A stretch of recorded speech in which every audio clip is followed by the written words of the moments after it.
Use the force, Luke. Live long and prosper. I was going into Toshi Station to pick up some power converters. Lilu Dallas Multipass. Shut up and take my money. By Grabthar's hammer, what a saving. One does not simply walk into Mordor. X never, ever marks the spot. Winter is coming. You're a wizard, Harry. Stay a while and listen. Hey, old Kermit the Frog here. Bow ties are cool. So say we all. This is a Play on Nerds.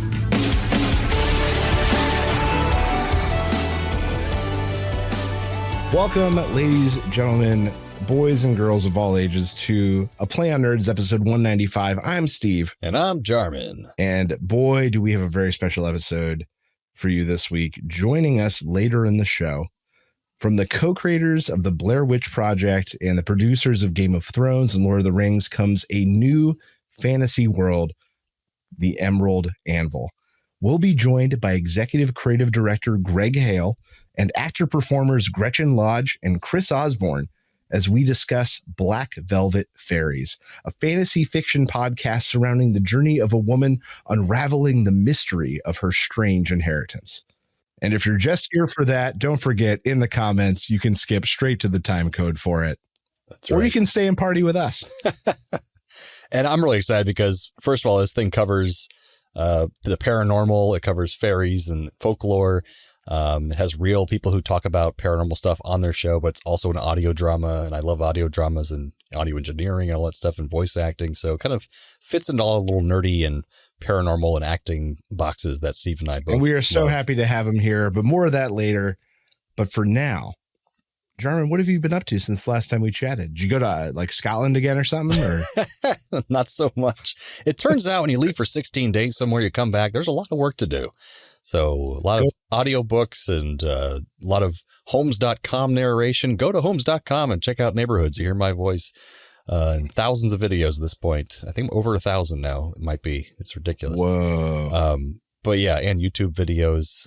But yeah, then catching up all that and also moving at the same time. So I'm not getting much sleep. God bless you, sir. That's a lot.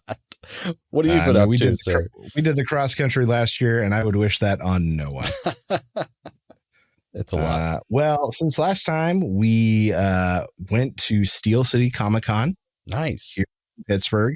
We did a family costume. We went as Dilly was Mario, I was Luigi, Joyce was Peach, and Anna was Toad. Adorable. One of the honestly, a very few family costumes there. I was kind of surprised. And got to see vendors. And the one thing I'll say about Steel City Con compared to other cons I've been to is there was a lot more like vintage toy kind of stuff. Oh, nice. Old, cool, collectible kind of stuff at this versus crafts. And made stuff. Like made items, like art stuff. Oh, okay. Yeah, yeah. Craft. I don't know why I'm thinking that, but things people make with their hands and stuff. There was a lot of that too, or there wasn't a lot of crafts? There was not as much of that as other cons I've been to. Oh, okay. Gotcha. But there was a lot of very cool vintage collectible kind of stuff. Yeah, you're in the Northeast now, man, kind of. So, you know, Yeah, there's history kind of. Exactly. Here. But it was a lot of fun. We got to see a couple celebrities, but the one that impressed me the most, we went by, Ernie Hudson was doing a meet and greet when we walked by, and Ernie Hudson is friggin' yoked, man. Yes, he is. He's in good shape, but in person, he is like imposing. Yeah, there's recently been a whole Ernie TikTok Hudson craze about him because he came to a red carpet for the Ghostbusters premiere, and he's wearing this tight black T-shirt, and he just turned like 75 or something like that, or even older. I can confirm in person as someone who was 15 yards from him, he is yoked. It is crazy, man. Don't remind me of him because he was in the new Quantum Leap show and it just got canceled. I'm so sad. It's so sad. He was also in fantastic. Oz, and I loved Oz. Oh, man. Yeah. Then so Saturday was fun, but then Sunday we got up and we did the homeowner thing, and I dug a ditch down our very steep front hillside. Dug a ditch. We laid down rock, and then we laid black drainage pipe. We hooked it up to the downspout from our gutters, and then buried it so that it runs under the front yard and comes out and ditches the water directly on the sidewalk instead of washing away our hillside. Well, that's a good thing. Yes, but that was a lot of work. Our front hill is a very Pittsburgh front hill, and it is a climb. Like, it is hard to work on the hill. Oof. And then, as if that wasn't enough pain, then I was like, well, I better plant these bushes I got. So then I went and on this very steep hill, dug 3 holes and put in 3 bushes, falling just repeatedly. The last one, I literally like slid down the entire hill and ended up on the sidewalk. Oh, no. Like by the time I was done, I was covered in mud and I was just finished. I was finished. It's this football player sized man just sliding down a hill. You got that right. That's hilarious. And then the only other big thing in my life is 31 days ago, I started a 30-day kettlebell challenge where I did a 12-minute kettlebell workout every day for 30 days. And yesterday was day 30. Nice. So today is my first day not doing this. In 30 days. And tomorrow I start a new 30-day challenge. Heck yeah. But today, just coincidentally, the day we're recording is my off day for the first time in 30 days. Well, you didn't really have an off day because you slid down a hill. So here's the thing. By the end of that day, I knew that I had worked out. Like, I was sore. My back was sore. So I didn't take credit for doing the workout that day, but I did extend the challenge by a day. Oh, there you go. Yeah. So that one day I did not work out, but I also didn't take credit. So it's fair. That's fair. But it still counts. 32. This is the 32nd day then. But yeah, so just feeling good, feeling fit. My back is strong. The hill nearly killed me. You know, I'm losing weight just by wasting away in my office chair.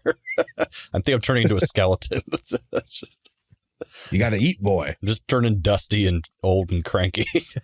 Well, that's because we're both rapidly approaching 40. That's true. But I think the depressing news brings us to some nerdy news. Yeah. It's time for Nerdy News.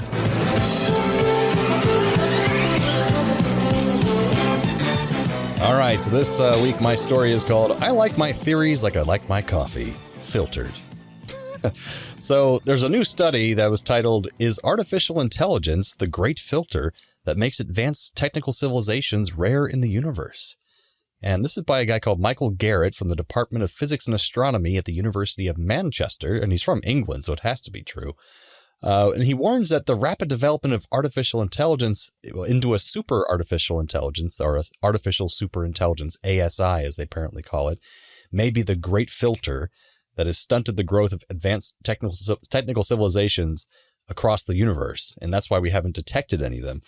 And this great filter theory has been around for a long time, before even AI was around. But basically where technology gets to a point where they all kill themselves is kind of the idea. But now he's applying this new lens over it, that it probably wasn't just everyone killing each other, but AI ends up making civilizations go extinct and it goes rogue and kills everyone or makes us useless, and we kill ourselves through AI. So what do you think about this theory, Steve? I mean, I sort of see it in the same category as the like the gray goo theory for why the world's going to end. What's the gray goo theory? So it's one of the theories that, to be quite honest, I think is more plausible. But it's basically, the idea is that the nanotechnology, it's like little tiny micro robots. The goal of it would be reproductive nanotechnology, where we could send these things and they could build replacements for themselves. Mm-hmm. Like, that's the idea. But the concept is, the gray goo is that eventually we lose control of this and they eat everything, including the entire world. And the earth is left literally a floating gray ball of goo. I could see that happening. Just made of nanites. Mm-hmm. With nothing left to eat and nothing left to replicate. There's got to be a Star Trek episode about that. Yeah, probably. So that's the great, but this kind of falls in that, where it's like, yeah, it's possible if we really lost control. Yeah, maybe. And that's the argument I've heard recently, is that since we're just a capitalist world, not even just country, but pretty much world at this point, it's a global economy, that these companies don't care about controlling it. They care about making money. And so there's no controls being put into place early on, which is like it's already too late kind of deal. And so it's just going to get spiral out of control, and what's real anymore. And then all of a sudden it's become the super intelligence, and then we're screwed. So I could see it. Yeah. Like you said, being a possibility. The great filter theory has always made me depressed, that the idea is that anytime a civilization will get advanced enough to travel to another world, it's already blown itself up. And I'm like, well, that's sad. So I hope that's not the case. But yeah, like you said, maybe not. Maybe not. Let's hope not. I just hope I'm dead before that. The sun will explode. God willing. And I think that brings us to our main segment, our interview with the Black Velvet Fairies podcast cast and crew.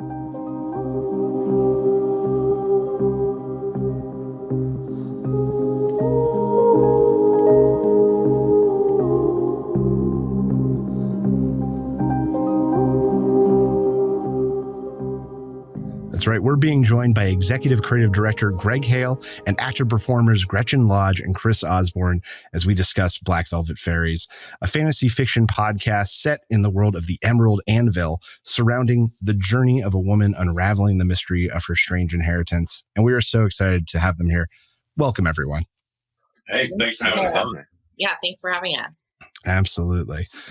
I think this is officially the most guests we've had on the show in a very long time. So we're doubly excited. Sweet. I love it. So Greg, this is more of I think a question for you, but I'd love everyone to chime in. Where did that first breath of inspiration for the world of Emerald Anvil, and then in turn Black Velvet Fairies, come from? Yeah, so Black Velvet Fairies is one of four platforms that we're exploring the Emerald Anvil universe through. So Black Velvet Fairies is a podcast. Emerald Anvil overall is a fantasy story world set in this dangerous fairy realm called Hada.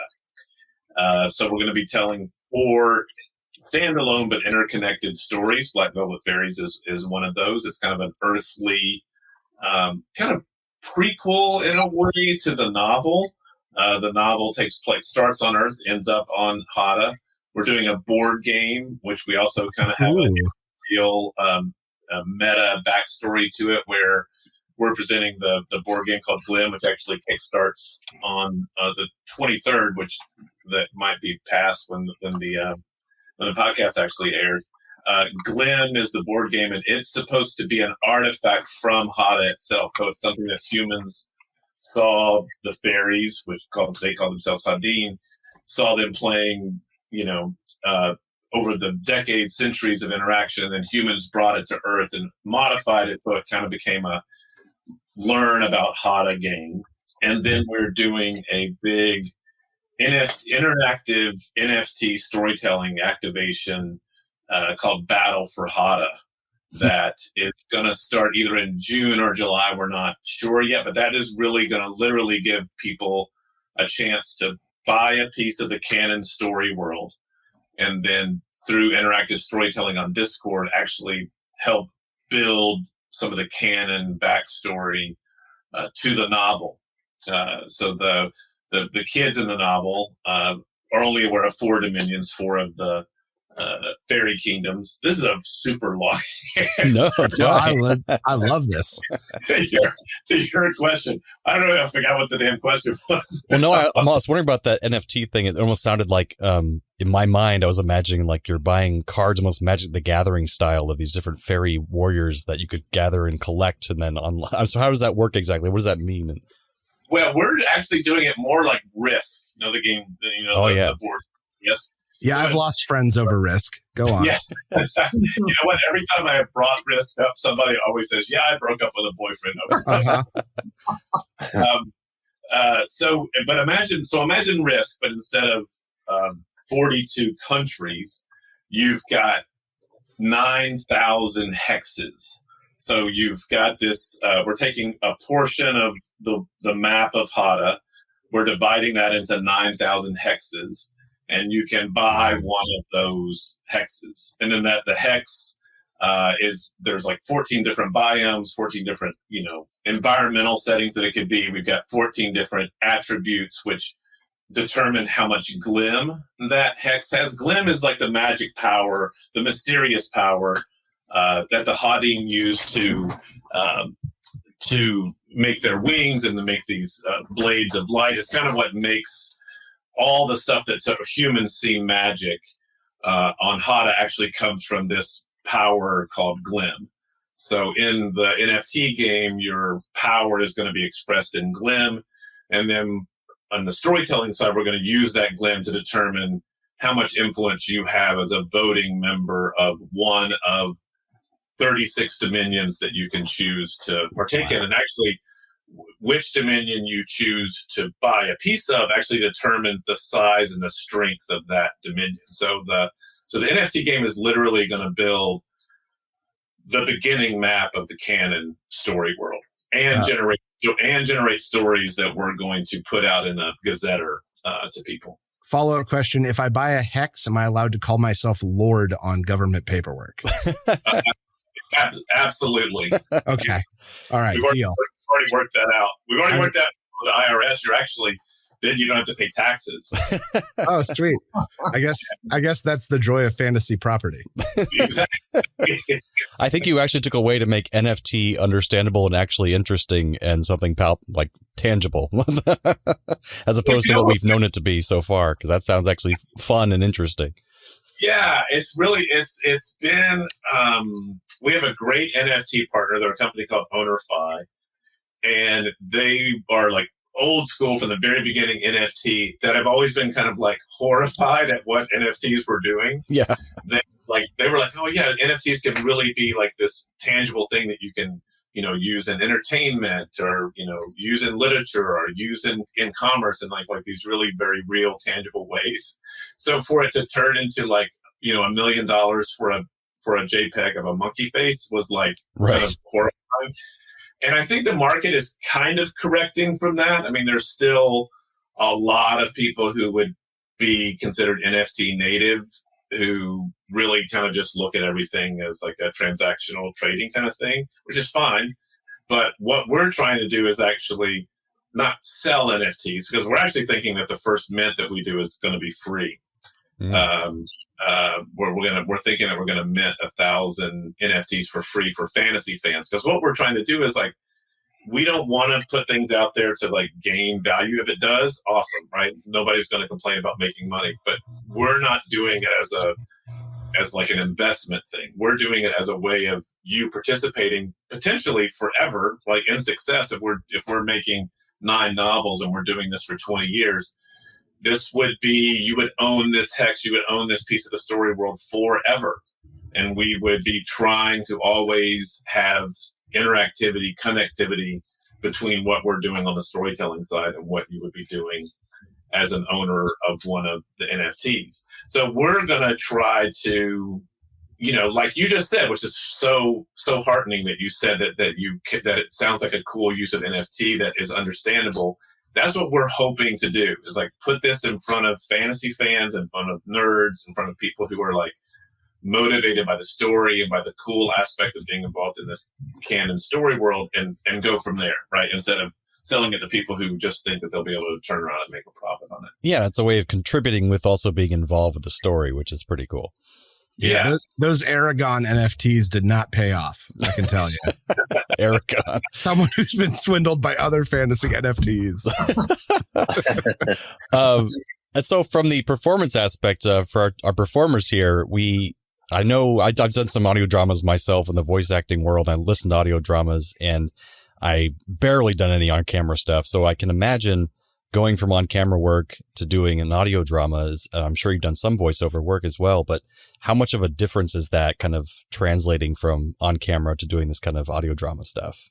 Yeah, I mean, I think we were, what was really exciting about it was we kind of all jumped in the room that, we were recording in, and we kind of just were open to experiment and just play around with, getting the right movement, getting the right feeling of movement. And there was like a really beautiful freedom around finding that, and also being able to, not just like be in a booth and like be, stationary. There was a lot of like really fun movement that we were able to do alongside of it. And it just made it so fun. And it just took the whole experience to another level, which was really fun for me. Yeah, and it was cool. We could, we were video streaming the whole time that we were recording audio, so we could see each other, and that was really fun as well, to be able to like work off of each other or like joke around with each other a little bit in between takes. And that really was a game changer, Chris. Yeah, that was a game changer for sure. It was super fun. And it's like, there's like Gretchen was saying, there's a lot of freedom to play, especially when it's audio only. You can kind of just, do a few, take after a take after a take, and you don't have to like reset lights or make it a big deal to like go after something slightly different, so there's a lot of freedom in it. Yeah, that's a thing I've had. I work on audiobooks a lot and trying to get a co-narrator. Usually it's a male and a female with these romance novels that I do. And so I find these wonderful stage actresses and wonderful actors that I really admire. And then I take them into the booth, and suddenly it's a whole different environment. And they feel suddenly like a robot, and they can't perform because their bodies feels limited, and they can't get out of their own head, basically. So it feels like a whole different experience. But you guys have to being able to see each other and kind of move around definitely helps, I would imagine. That's pretty amazing. Yeah, it helped a lot. And it also helped a lot when we were bringing in characters who were coming in to do like one scene or two scenes. It was so helpful. I can imagine it would have been a lot more difficult to bring them in and just have to jump right into scenes after just, meeting them without that aspect of being able to see each other. So yeah, it was great for that. Yeah, reading those one-off lines with no one to play off of, it just makes a totally different experience. Totally. Absolutely. We tried to create authenticity where we could, during like scenes where there's a lot of like, running or breathlessness or fear or something, we would actually be kind of like running in place or jumping up and down. We'd get to a level of a frenetic energy and then start the scene, which was really helped to put us in the space. And it was actually really freeing to be able to do that and be like, all that matters is how this sounds. Like it doesn't matter how I look at all, which is so freeing and so nice. It is. I always recommend voice acting. It's wonderful. Just sit in your booth all day in your underwear. It's wonderful. Oh, you wear underwear. This is a good got to keep things at least sanitary. It's professional. Okay. Professional until he spills. Chris is like, okay, something to think about. I mean, I have a purple robe on right now. I was just intrigued by the underwear. I need to get some better robes, obviously. Chris is like taking notes. Wear underwear. Ponderings for the day. Hey, your house, your choice. That's right. Greg, a similar question. How is working in podcasts feel compared to TV and film and other mediums that you've worked on? Not that different. Jamie Nash, who is the primary writer and the director, carried most of the water, so he could probably answer this better than I could. But, I came up with a basic story, kind of in treatment form, pretty much like I would, a TV show, kind of episodic, thinking about things in episodes with little cliffhangers and whatnot. And then when we came to write the script, the only thing that we really had to be aware of was like trying to be cognizant of, okay, the audience can't see what the actors are doing, so we wrote a lot of lines that would, where the actors were Lucy or James are kind of narrating what they're doing, what they're seeing a little bit, and Gretchen and Chris, correct me if I'm wrong, but I feel like we wrote a bunch of that stuff, and then we ended up editing most of it out, because it kind of, between the sound effects that you're adding and how effective your guys' acting was, I think most of the time you kind of understood what was happening. So I think we probably cut about half of the kind of descriptive dialogue that we had written in there. And that was, to me, was really kind of the only the only difference. I mean, what was awesome, I mean, Gretchen and Chris were talking about how freeing it was. It was really freeing to think about, well, I don't have to worry about budget, right? That's right. I don't have to, I can blow a mountain up. Oh shit, that's a spoiler. Oh, oh my God. Way to go, Greg. We'll fix it in post. Oh my no, keep it in. Keep it in. All right. Let's just say there's like very dramatic, giant things at the end of the podcast that if we were doing a TV show, they'd be like, no, you're not doing that. That's the NFT I want. Yeah. Absolutely. So you guys got the opportunity to have a lot of not only guest actors, but subject matter experts on from various podcasts. What was it like getting involved with them? And was it hard to convince them to act a little bit? It really, well, I definitely want Chris and Gretchen to speak to the actual interaction, but in terms of like me and Jamie tracking people down, PRX, who's distributing the podcast, they help quite a bit. Most of the podcasts that we're interacting with are other PRX podcasts. So PRX helped hook us up with that. Nice. Jamie knew Greg Newkirk from something they had worked on before. And then I found the Black Velvet painting person. She's a real Black Velvet painter. And, it was surprised. Like, people love the idea of, like, playing themselves in a fictional story. And we really didn't have to do much convincing. I mean, basically, all we did was say, look, we're not going to ask you to say anything that you don't want to say, right? We gave them prompts of the kind of information that we wanted to get across and the story points that we wanted to connect to. But other than that, we would just tell them, like, just answer it according to your expertise. And then it was really up to Gretchen and Chris to improv the interview and make it feel real, which I think they did an amazing job. That makes a lot more sense that it was improv because it felt too natural. I'm like, there's no way. I've seen Greg Newkirk in lots of interviews and stuff, and I watched his Hellier documentary, and he's great, but like, he's not an actor. And so the fact that it sounded that natural of a conversation sounded pretty impressive. That was like, I didn't know he could act, but you guys were improving that whole thing. That's pretty cool. Yeah, we were really just Chris and Gretchen were really just interviewing them. Yeah, I was going to say, like, it really comes from curiosity, like natural curiosity, because, like, I didn't know all of these special, these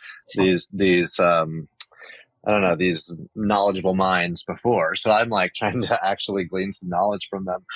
So it was kind of real. And then they played with us a lot. It was great.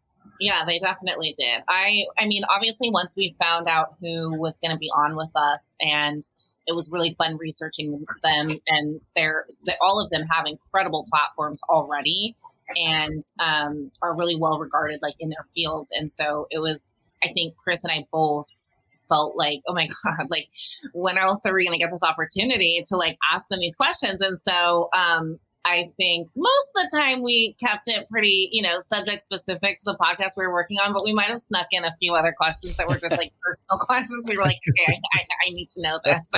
We have them on the phone. We need to find out this answer. So it was really, really fun, actually, like, to be able to, to be able to improv, but also, actually find out really interesting information from them and hear some of their stories. And I had so much fun with it. Yeah. Yeah, especially the guy in the Skeptoid podcast. I was like almost cringing for him that he had to then say, no, I had a real experience. Cause I'm like, I know this guy would never say that on his podcast. I'm like, oh man, that was really hard. He did it so naturally though. I was like, oh, good for him. He actually let it come out. Amazing. Yeah, he was amazing. Yeah, he was actually, I mean, you would think, right? Like, here's a guy who is, a professional skeptic. You would think that he would be the most resistant. And as soon as we told him, yeah, man, we'll just let you riff on, like, made up fairy lore, he was psyched. So, I guess he's so used to being on the other side of, like, okay, let me limit expectations, or let me wrangle, the fantastic parts of stories. So I think he enjoyed just, like, fully embracing the fantastic. That's true. Though I did love that he almost broke into that lecture moment during that. Like, you understand, I wouldn't normally cover this sort of thing. That was great. That was too real and read very real, and it was incredible. Yeah. So, Greg, I'm not sure how much you were involved in the post-production process, because I know just how long and arduous editing audio can be in my own career. But as far as like, I'm guessing with no video, that's also kind of freeing because there's only audio to worry about. But was that never a factor as far as like how that affected the time in post-production? Jordan Miller was our audio engineer, sound designer. Him and Jamie recorded every session together. Jordan was very familiar with what we were trying to do and what he had to work with from the audio perspective, since he was literally running every session. So he did a ton of work before I ever even listened to things. And Jamie would do passes. So usually by the time they would put it in front of us, and we used, what's it called? It's a Dropbox feature where you can do it with video too, but you just drop the audio in and it plays it, and everybody can keep notes, and it keeps up with everybody's notes separate. Oh, gotcha. It's a Dropbox feature, but super simple. And so by the time me and Ed and then Mark and Jane, who are Mark Odesky and James Fleming, who are the executive producers, and Mike Manello, who was kind of our podcast guru. He's one of Ed and I's partners from back in the day with Blair Witch. The five of us would just get on and do notes. And it was surprisingly smooth, but mostly because Jamie and Jordan did so much work before they put it in front of us. Like I felt like all the episodes were like 80-90% there from the first listen, except for the first one, right? The first one, we were all getting a feel for, what kind of, audio environment are you building, and how do you want it to sound, and how do we want to nuance Gretchen, and primarily Gretchen and Chris's performances, right? Like what worked when we were recording doesn't necessarily work when you put it in with the with the mix and with the sound effects, right, and the music.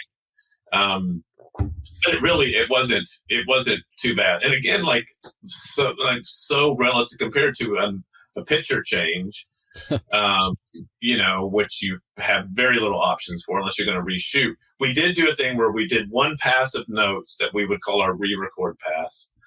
And we would listen to everything and be, okay, this performance doesn't work, or man, it would be nice if we had this line, or let's do this as a transition. And we would literally write a new piece of script that Gretchen and Chris would very kindly re-record for us. and that was probably the most, and I don't know when to use the word arduous. That was probably the most labor intensive part of post, was the re-record. And again, that was mostly Jamie and Jordan, not me. So it was easy. Easy peasy. Oh, just all those things had to happen like magic. I see. Easy. Yeah. One of the things that I really enjoyed about Black Velvet Fairies is it's something that feels familiar. The weekly discovery or serial style podcast, mixing with fantasy and the mystery, and in some ways the unfamiliar as well. Greg, how did you guys sort of land on this tone? Well, I mean, it's the thing about the Emerald Anvil from the very beginning. So the Emerald Anvil really started with my older kid, Cupid, who is now 18 years old. When they were like 5 or 6, they were a huge Tinkerbell fan. Okay. And so, being a nerd dad, I created this fairy character that they interacted with letters and stuff, and I buried stuff in the backyard. It kind of had this ongoing 2-year story adventure with my kid. And the whole time I was thinking, well, what would be a fantasy mythos based on fairies that would appeal to me as an adult, fantasy fan? And so started there, and then also started with Cupid, and her interaction with this fairy character. It was all very tangible, right? It's like, here's a real letter. Here's a thing that the fairy buried in the backyard. Here's this little door that the fairy put, on the side of this hill or whatever. Here's an NFT. Here's an NFT. Do an NFT. Isn't that wonderful? Under your pillow. Under your pillow. So it was really all about things being tangible. So that kind of became my guiding principle with Emerald Anvil was, I think fairy stuff is great. Like I love fae lore and the mystery of that, but our like whatever Western, European centric view of a fairy being kind of British Isles fairies. Everything is just kind of explained by its magic, right? They live in a magic realm and they're magic, and that's just, which is fine, right? But magic just explains everything. Emerald Anvil really kind of has like a sci-fi bent to it in terms of once you're on Hada, the Hadeen, the fairies, don't consider anything that they do magic. That's just the way they interact with this energy that's on their planet, right? So everything being tangible was kind of my guiding principle. So like with the board game, we're like, okay, which actually Jen Ellis, one of the board game designers, along with her husband, Keith Baker, Jen actually came up with the idea. She's like, this should be a game that the fairies have played that humans learned about and brought over to Earth. And I was like, yes, you are so right. And so we kind of took the same approach with the podcast. It would be like, okay, how do we... Because Mike Manello came up with the idea of a podcast. He's like, you should do a podcast as one of the platforms, right? Because our whole idea, right, is like, an Emerald Anvil movie would be $200 million, right? Yeah. Or a TV series would be, $20 million an episode or whatever. So we were like, well, how do we raise a little bit of money and get this story out there in cool ways, in mediums that we can afford, right? So a novel, that's super cheap. A board game, not super expensive. NFT, if you got the right partner, not super expensive. Podcast, not super expensive. But I was really kind of like struggling, like, how could you tell a fantasy podcast? What would that look like? Because I knew I didn't want it to be like an audio, like just a straight up audio drama. I didn't want to write a story and then have somebody voice act it. I wanted it to feel like a real podcast. So it was really kind of starting at that point of, okay, how could you have a quote unquote real podcast on Earth that ultimately connects to a fantasy realm that's home to fairies? And Black Velvet Fairies, the concept is there are these kind of earthly artifacts that the main character, Lucy Burdell, these paintings, she starts with those, and then she goes on this journey to find out what's up with that. And so the deeper we go, it's going to stay tangible. It's going to stay very rooted in reality. In fact, there's some stuff coming later on that's really actually connected to physical places in the world that you would be able to go and see things if you're so inspired. But getting more and more fantastic the whole time, so that by the end, these really giant dramatic things are happening. And Lucy is witness to, so Lucy's path crosses with the characters from the novel, and they share a moment together. And I won't say what that moment is, but it's very big and dramatic and a giant piece of the story world. Yeah, if you ruin this for me, it'll feel like a personal betrayal. Yeah, great. Just so you know. Now I got to read the dang novel. Dang it. So. You don't have to. Hopefully you'll want to, but you don't have to. You could just wait until season 2 and see what James and Lucy are up to in season 2. Well, exactly. So real quick, before we have to get rid of you guys here in a little bit, I want to ask some fun questions to each of you guys that we just happened to find on the wonderful internets. So, Gretchen, you were nominated for a Fangoria Chainsaw Award for your work on another collaboration with Greg called Lovely Molly. What was it like getting that kind of recognition so early on in your film career, pretty much jumping up to the horror world with this Fangoria Chainsaw Award nomination? What was that like? Oh, that was so nice. I think all the guys who created Lovely Molly, that whole team, it's really down to them. Of course I can bring what I can to something, but it really has to be like an incredible script, and it has to be an incredible like creative team. So it's all down to that, really. Love these guys, love working with them, love pretty much everything that they work on. Absolutely. You guys seem to like to work together again and again, so that's good. Yeah. Keep it up. Speaking about working together again and again, Chris, you had an integral part in another film that and you got to work with Greg, Exists. the rare and elusive Bigfoot movie. What was it like working with Bigfoot, and what was it like getting to work with Greg again? It's great. Greg and Ed and the whole team, Jamie included, we have such a shorthand at this point that it's, there's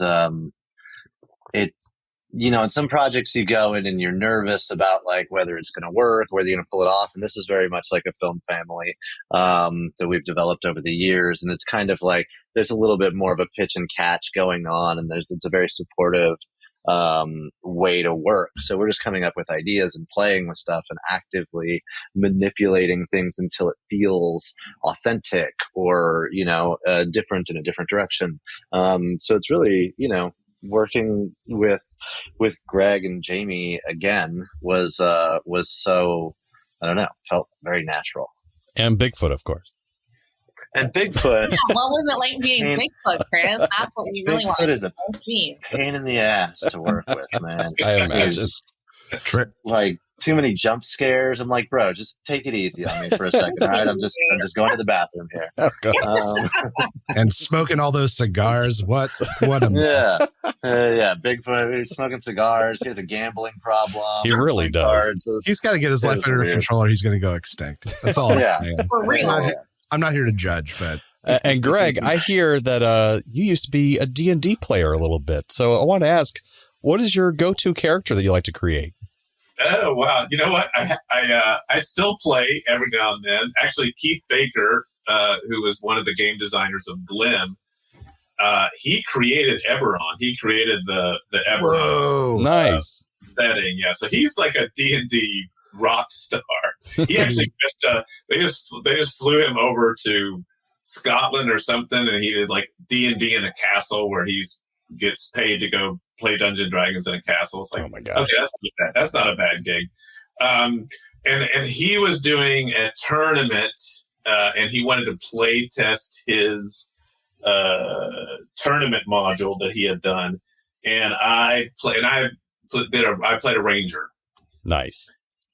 Which my go-to back in the day, but I'm like advanced Dungeons and Dragons, right? I'm many editions ago when I was actually really, really playing, which I was obsessed with. But I was a half-elf fighter magic user back when you could multi-class. I don't even know if you can multi-class anymore. You can kind of, right? Yeah. You can now. It's just not as fast and loose as it used to be. Yeah. But I played a little 5e. Which I actually like. I really think that's a cool system. We actually got a great we got some really great quotes about the game that we're trying to use to get people to get on the Kickstarter on Tuesday. Ed Greenwood, who created Forgotten Realms, played the game and loved it. Ooh, nice. So yeah, we got some good D&D cred behind Glim for sure. It's a good crossover fan base for sure. Yeah, for sure. Yes. So I guess my question, all three of you working on the show, getting to meet all these subject matter experts, recording, having your own experiences, has working on this podcast made you more or less of a believer? In the Fae? In paranormal in general, yeah. Oh, yeah. Has exposing you to it been like how to make the sausage and you're just disenchanted with it now? Or do you find yourself falling deeper in? Well, Gretchen and I we did another podcast interview a few days ago, and the whole thing of that podcast called Fairy Whisperer is all about like the woman, Claire, is the host of the show, has had a couple of fairy experiences in her life. And generally, she's talking to people about their fairy experiences. So Gretchen and I were kind of outliers on her show. But it was super interesting talking to somebody who's like, oh, no, I've had, multiple experiences with the Fae. I mean, look, dude, you will not meet anybody who wants to believe in this stuff more than me. Bigfoot, Loch Ness Monster, fairies, UFOs, I want to believe it all, but I think I must be some sort of like wood block with that kind of stuff. Well, now you've met Jarman, who is the one a believer on our show, and I'm the skeptic. So I went to Loch Ness for my honeymoon 2 weeks ago. So yeah, Oh my God, I love that. You did. You went honeymoon? We went to Scotland for my honeymoon and we went to Loch Ness. We had to go there and I got a little vial of water from Loch Ness and like rocks and stones. He So wants to believe. I want to believe so bad. I know. Oh, me too. Me I too. definitely want to. I mean, I definitely do believe. And I also think that talking to so many incredible experts with stories and experiences and knowledge that they brought about these different subjects, it made me even more a believer. What I really want, I'm like, okay, please, someone come and like, give me an experience. Like, I want to see something. I want to like be contacted. Like, please, I'm Exactly. here, like I couldn't be more ready. So I don't know. I'm hoping that speaking with some of these people is like, really opening the door to a possible experience to happen, which would be great. Heck yeah. Chris, what about you? Well, I mean, digging into all these materials and this whole world, as an actor, you want to like go in and find the place where it's all super believable and true. And I think just the nature of the process of digging through this and playing with it evokes a sense of belief naturally. And also, just as to like what perception is in general, like there's so many ways to be, and we generally like live our lives to this very narrow scope of what exists and what doesn't exist. But like, the hell do we know? We're like on a rock. There's like a ball of fire that warms us every day from the sky. Like, what do we know about anything really? That's true. It's fun to think about the possibilities. I will say that when I was listening to this podcast for the first time, I'm moving into a new house, and I was listening to the part we were playing EVPs with Greg Newkirk on that episode. And as I have earbuds and I'm pulling in boxes, this empty old house in the 1920s, and he plays his EVP that he has, and right as he plays it, I see some kind of shadow figure out of the corner of my eye. And I don't believe in this stuff. Like, I want to believe, like Greg was saying as well. And like, I just like, what the hell was that? So I was so creeped out, not because just the shadow figure, but also that sound was playing at the exact same time. Like, thanks a lot, this podcast. Appreciate it for freaking me out. Yes. It's either that or a gas leak, Jarman. Yeah. Try not to think about it too much. I'm losing brain cells. But anyways, I want to know what is next for Black Velvet Fairies. You told us a little bit about that, but like what's kind of coming up real soon that we can be kind of plugging here for just in the near future? I'm not sure what your guys' turn on is on airing, but the Glim Kickstarter is going to start on April 23rd, which is like 2 days from when we're recording. And that'll be up for a month. So you can go to, Kickstarter. I mean, actually, everything, you can get to everything through emeraldanvil.com. That'll connect to everything. So the board game is next. The novel drops May 21st. And then, like I said, we're still not entirely sure when the NFT activation is going to start. Probably going to be July, but you can get information on that at the website. You can see the NFTs, which turned out great. We built them all in 3D, and they look fantastic. I think it's going to be a lot of fun, and your guys' enthusiasm for the idea is like super heartening, because we know it's a little bit of an uphill battle to explain all this to people, but we think once people wrap their heads around it, they're going to be excited about what it could mean as a nerd, right? As Right. as a fan of something. I do like how different it is and innovative, and kind of there's a whole world, and not just in a kind of cheesy or any kind of cash grab way. It's really kind of interactive and multifaceted. What was, I think, transmedia kind of thing aspect to it, which is not always done very well, but I think in this case, it's good that it's centered around one world and kind of accessed from a lot of point of views. So that's pretty cool. Yeah, it's a grassroots fantasy. It kind of is. Yeah, grassroots fantasy. I like that. And I'm here for it. Yeah, 100%. We described that in I think we describe it as a grassroots fantasy franchise in our PR kit. Oh, wow, really? There's no way I was smart enough to come up with that. Yeah, exactly. So, Steve, I think you have a game for our guests. Yeah, that's right. Before we let you go, I want to invite you to play a game as we ask all of our guests here on A Play on Nerds. As my wife and I sit and watch trash TV nightly, we're interrupted by those pesky commercials, and the ones that we see more and more often are ones for prescription drugs. And they must be running out of all the good names, because some of them now are just insane. My favorite of which recently is Sky Rizzy. So I'm going to ask you all three to play a game that I'm going to call Pixie or Pill. Oh, wow. Okay. Where I have gathered 5 names. Yes. And they are either fairy or fae entities or prescription drugs. Oh, okay. Okay. Good. Challenge accepted. All right. We'll go. We got 5 rounds. We'll give your verdict. I'll give the answer. And at the end, we'll tally points and declare a winner. All right. The first one, Anna Kinra. And we'll go Greg, Gretchen, and Chris. You can say if it's Pill or Pixie. Anna Kinra. Anna Kinra. I'm going to go, I don't know, but I'm going to say that's Faye. Okay. Gretchen? Pixie. I'll go Pixie on that one. I am sorry. That is a pill. Stop it! Anna Kinra helps to treat rheumatoid arthritis. I feel like everything treats rheumatoid I need to arthritis. watch more TV with advertisements. I just don't ever see advertisements for these crazy pills. All right. Literally crazy pills.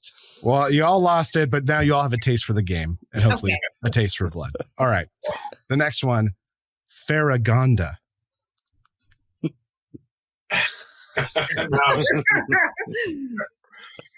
I'm going to go Pixie again. All right. Oh, God. I'll say it again. Farragonda. I know, but the more that you say it, the more you're like, oh, that's definitely Pixie. And then you're like, wait a second. The other one sounded like that, too. That's right. Okay. Ooh. Pixie? All right. All right, Chris. God. Pixie, final answer. All 3 of you took a point.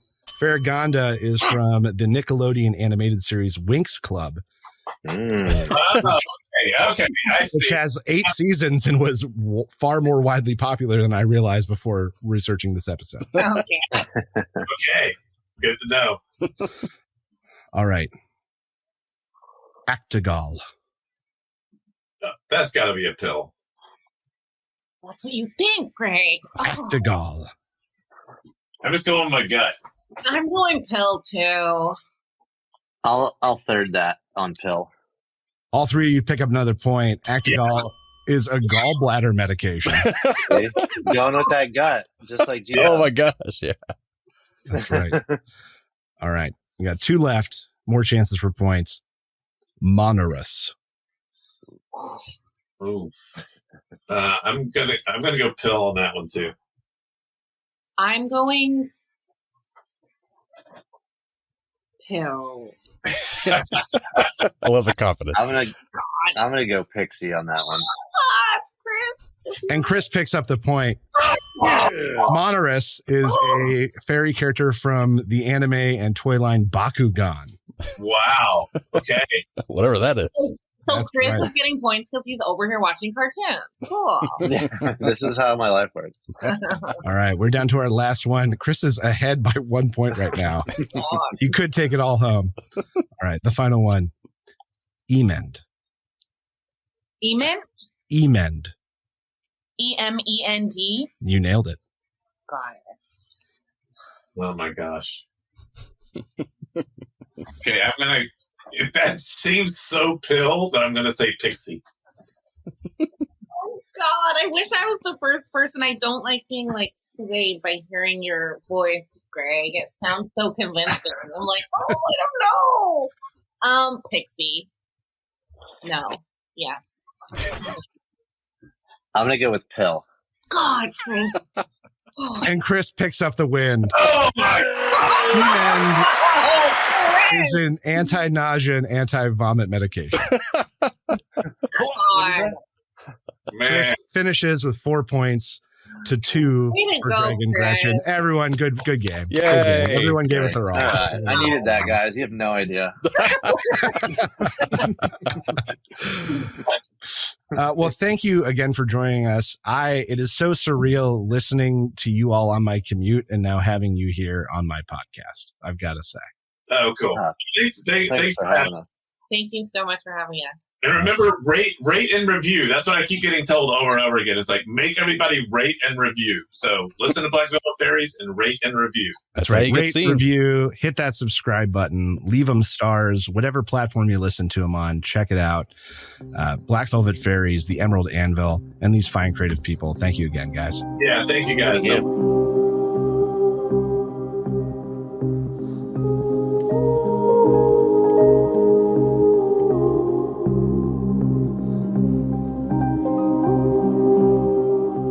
Well, man, that was really fun having them on. I've been listening to that podcast for a while now and just having, like you said, listening to their voices, it felt like they were here with us. I think Gretchen specifically, it was extra eerie for me. I'm like, wait a minute, when I'm frustrated on my drive home.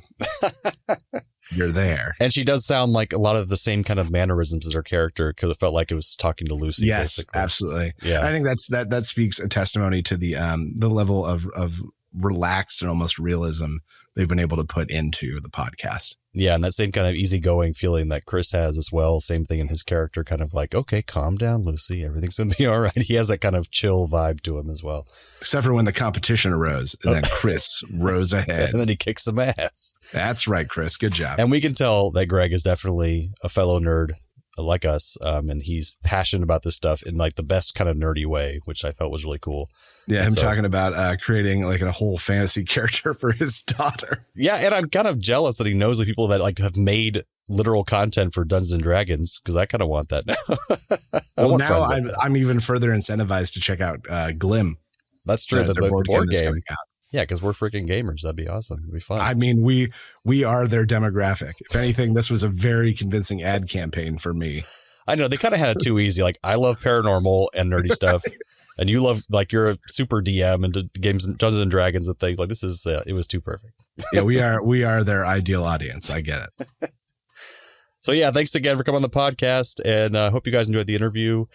Go check it out on emeraldanvil.com. It's a lot of fun to listen to. Short episodes too. Or search Black Velvet Fairies on most podcatchers are going to have them.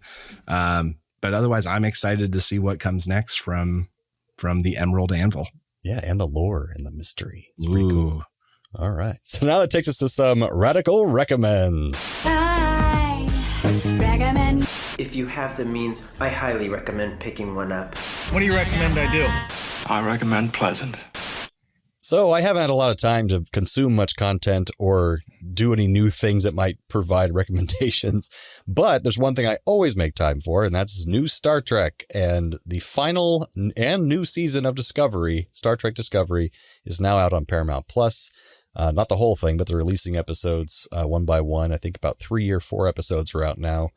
And it's, I think, very good, very worth watching, especially since it's so close to being over. It turns out it's going to get 5 seasons just like Enterprise did, which is pretty cool. Too bad it didn't get 7 like all the big ones. But I think each season has kind of fallen into a trap of there's a big mystery that could destroy the whole universe every single time. And so that's kind of gotten kind of tiresome for me, and they're kind of doing it yet again. And so I'm just I wish they could have done different story arcs, but they're always different causes of the end of the universe, but they're always, it kind of feels the same over and over again. But the characters are just so good in the show that I think it's very worth watching. Especially, we're going to be watching it in probably 30 years on our Muppet Trek podcast. So check that out in 30 years time. Yeah, like I think 15 or something like that. Yeah, probably something like that. We'll be doing podcasts from our VR headsets by that point. But so yeah, or our nursing homes, depending. So that's what I would recommend for any Star Trek fans out there, or start it from the beginning. You don't really need to know a ton about Star Trek for Discovery, but if you haven't seen any Star Trek, at least watch Brave New Worlds. You don't need to know anything about Star Trek to watch Brave New Worlds. It's an episodic kind of thing. Totally can jump into that. It's my favorite Star Trek show, I think, is Brave New Worlds. So there you go.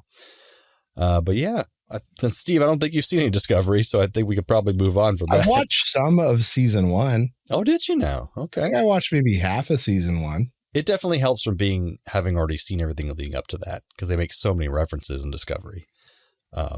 Yeah. Whereas Brave New World's not so much. I'd probably get more out of it now. That's true. That is true. But that brings us to some trailer reviews.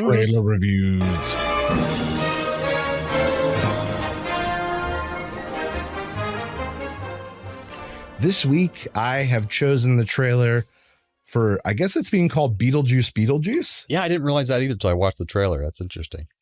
Beetlejuice, the sequel to Beetlejuice. Oh God, I said it 3 times. The absolute Tim Burton classic. Alec Baldwin, Gina Davis, Winona Ryder, finally has a sequel. I'm so happy to see Michael Keaton's back. Mm-hmm. I'm excited to see like new blood Jenna Ortega in it. This trailer gave away very little of the plot, if any. Yeah, I like that too. But I'm stoked. There's definitely a funeral happening in the beginning. So I think it's for the father because he ended up being a pedophile and they didn't want him in this movie. Oh, that guy. Yeah. Yeah. I forgot about that. I don't even know if he's still alive. But also the problem is I really want, I really love the couple of Alec Baldwin, Gina Davis, but Alec Baldwin's currently in a manslaughter trial. So he might not be in this either, but I hope Gina Davis makes a cameo because she is wonderful. I love Gina Davis. And they've been making fan art saying that, basically Jenna Ortega should be in every Tim Burton film ever now because she's like, she's a perfect Wednesday. And now she'd be a great, the same kind of character Winona Ryder played in the first film. So it was very good casting, I thought. I'm very curious as Willem Dafoe is apparently in this movie. And so they don't say who he's playing. So that'll be interesting. Well, yeah, you see Winona Ryder go to Beetlejuice and it seems like she's going to him for help. So there has to be some bigger bad. And I'm going to be willing to bet that's Willem Dafoe. Because who's better than Willem Dafoe for a big bad? That's right. Who's better than Willem Dafoe? No one. That's who. Also, Michael Keaton basically is Beetlejuice these days. If you've seen him in interviews, he's so weird and wacky and strange that I think he's somewhere between Beetlejuice and Batman at any given moment. Yeah, exactly. He's great.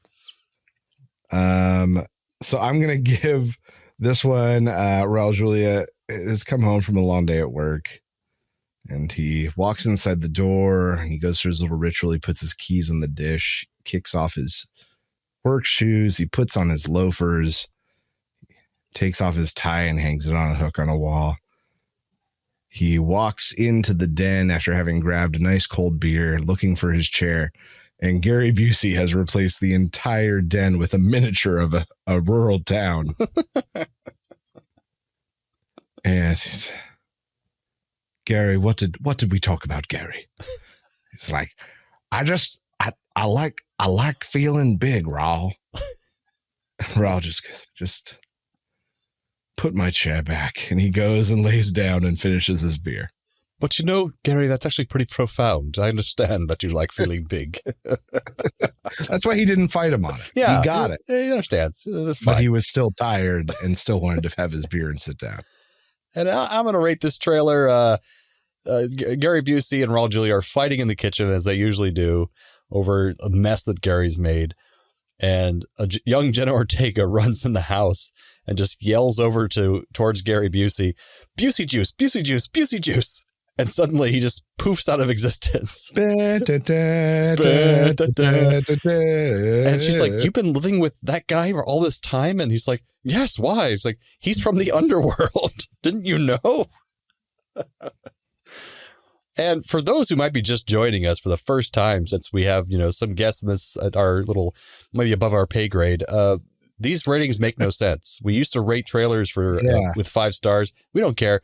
It's a long evolution that makes absolutely no sense. So don't try to make sense of it. Yeah, that's the way every it is. Time we review a trailer, it's reviewed through the lens of the rule of Gary Busey and Raul Julia being hypothetical, like odd couple style roommates. For some reason, We've tried looking back at episodes to how this came to be, and we can't find happened. it. We don't know. It's a 10-year thing. We've literally done this for a decade. We lost track. Anyway, just thought I'd throw that out there in case anyone was joining us for the first time. That's true. We may actually have new listeners. How crazy is that? Well, that brings us towards the end of episode 195 of Play on Nerds. We want to thank our guests once again from the wonderful Black Velvet Fairies podcast. Please check it out. That is Greg Hale as the director and Gretchen Lodge and Chris Osborn as voice actors and performers on that podcast. It is really fun to listen to. I've listened to all, 5 episodes that are currently out. Go check it out on Apple Podcasts, Spotify. They say it's on Podlink as well. Any podcast catcher you have. Also, check out their website, emeraldanvil.com/Black Velvet Fairies. It's a lot of fun to listen to. And for next time, please join us in honor of the Ryan Reynolds movie coming out about imaginary friends. What is it called again? If. It's called If. That's coming out soon. We're going to be reviewing the wonderful imaginary friend classic, Drop Dead Fred. Yes. That's right. Phoebe Cates at her finest. So excited for it. If you're a new or old listener, come on back and be our nerdy audience. We will keep on coming back and being your nerdy co-hosts. Thanks again, Internet. Stay nerdy, my friends.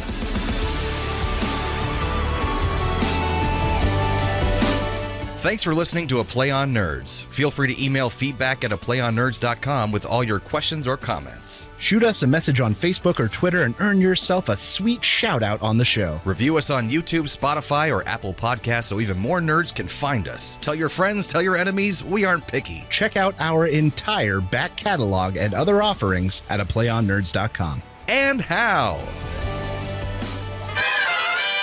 Welcome, ladies and gentlemen, to episode 195 of Play on Nerds. I'm Jarman. No, I'm Steve. I read the note backwards. That's what I get for not changing my internal notes. Oh my God. You get to do that again. I'm one of them. All right, let's do it. That's so fun. Are you Jarman? Should I put a Steve Carell I'm Jarman. thing going on? Teleprompter situation happening here. Damn it, who put a question mark? Jarman?